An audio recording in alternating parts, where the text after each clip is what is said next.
long time ago, in a galaxy far, far away.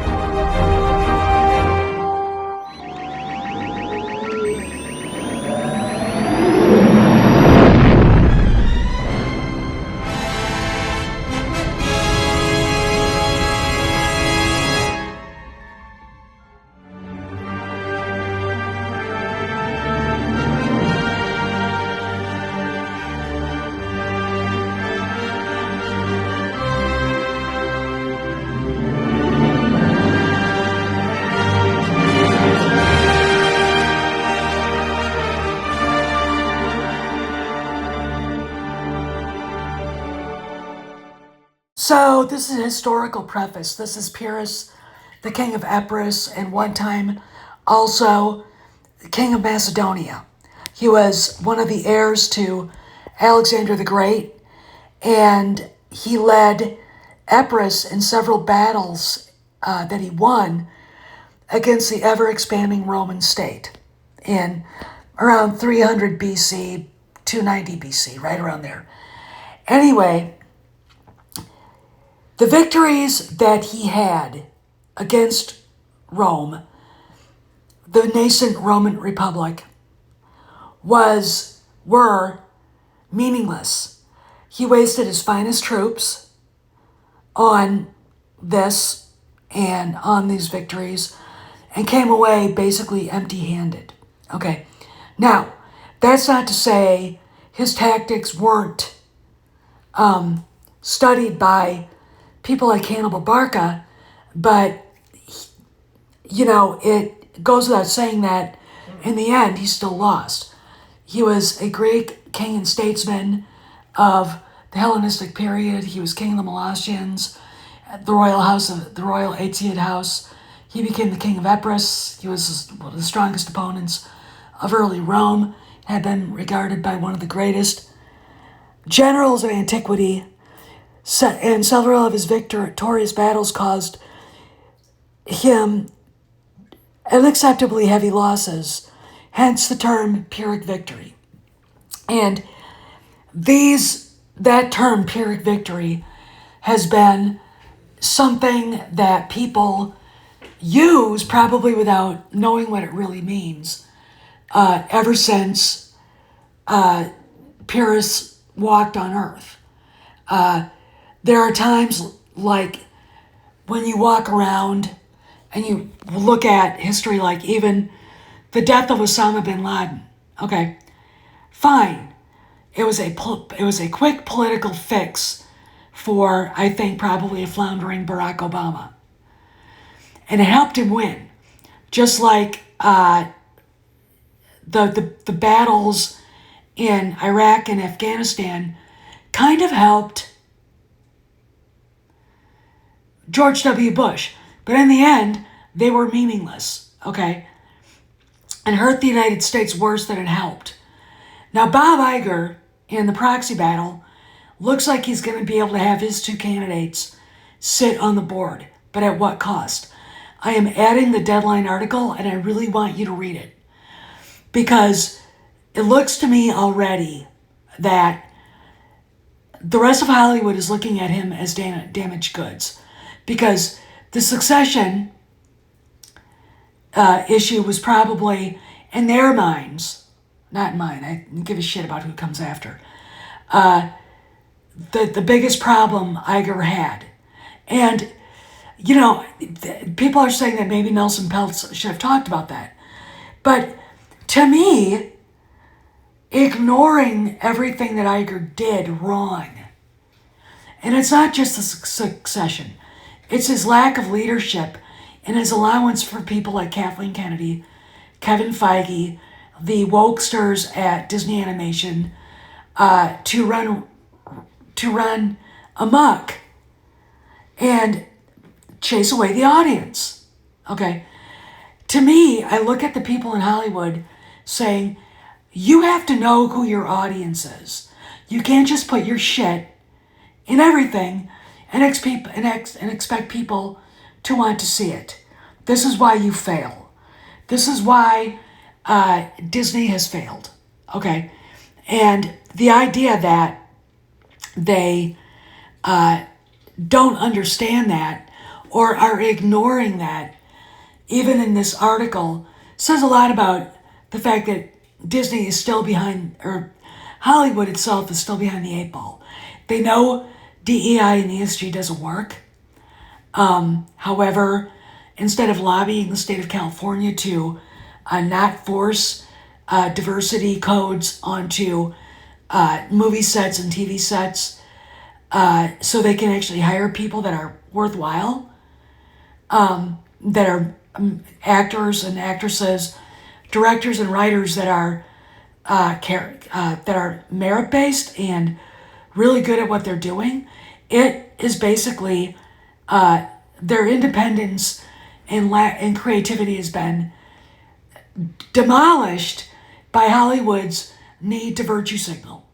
Bob Iger led that battle in 2017. He's now backing off of it. I don't give a fuck what anybody says. It's slowly but surely becoming unraveled.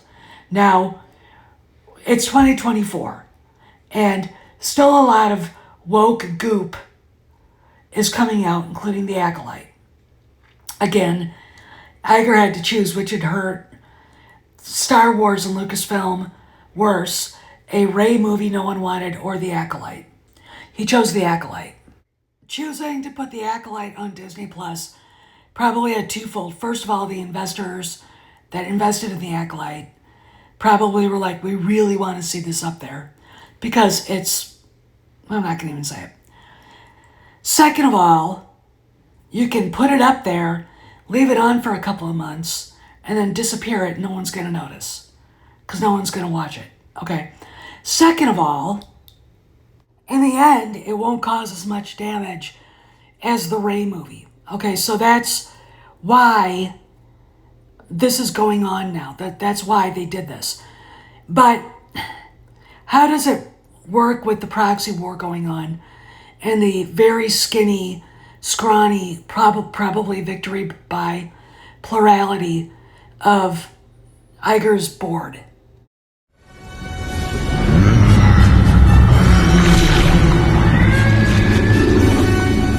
There's always a bigger fish. The Senate is full of greedy, squabbling delegates. There is no interest in the common good. We are in complete control of the planet now. Good. I will see to it that in the Senate things stay as they are. While no one's talking about the lack of leadership and lack of coherent judgment on what content is coming out from Disney, that's what Nelson Peltz concentrated on, because that's what the customers are concentrating on, and that's what it looks like the retail investors and the small investors that he concentrated on were asking about. And the fact that Iger lost the Pyrrhic group and others says a lot. There were big investors who looked at Iger and said, we need fresh eyes on this. And again, this succession is a big deal. I mean, to the rest of Hollywood, it is a big deal. Okay. But also, it is, why in the hell did you allow these movies that were going to be bad and you knew they were bad, hence all the reshoots, to come out? And why did you even tolerate the actors that were casted, the writers that were allowed to write for them, the showrunners? Okay. This is where my Chancellor Valorum basically comparison comes from.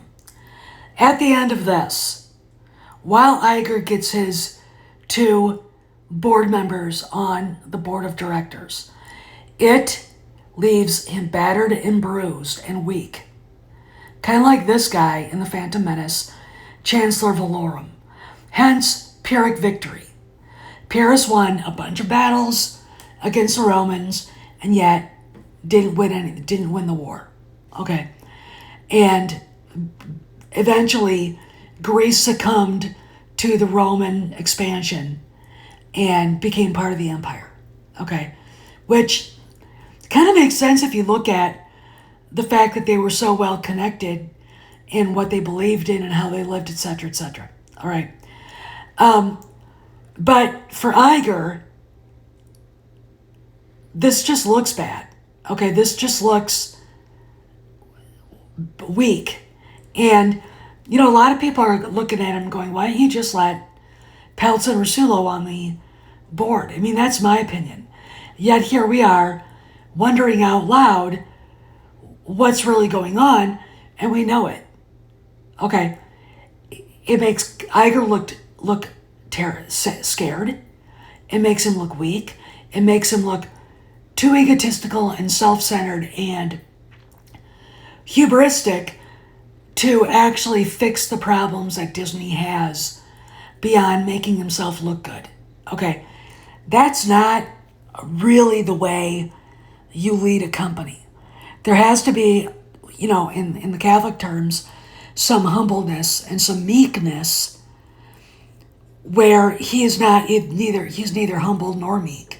Okay, if you read the Deadline article, a studio head did say that Iger has been wounded by this and that it makes him look seriously egotistical and self-absorbed, and basically that's how Hollywood is now looking at Bob Iger. So the black pills will scream he won and nothing's going to change at Disney. That's what they do. You know, please give us money as they shuffle papers at the camera. But they're not looking at it in reality. Iger has been badly bruised, and Peltz is not going to give up. Okay, he's never going to give up. That's it. This is basically, there's blood in the water, and I wouldn't be surprised to see something really big happen in the future concerning the 800-pound gorilla in the room, Elon Musk. And trust me, Elon Musk sees a chance, because Iger now looks like a very bloodied and battered and bruised Chancellor Valorum. This is Steph, signing out. I'll see you around the galaxy.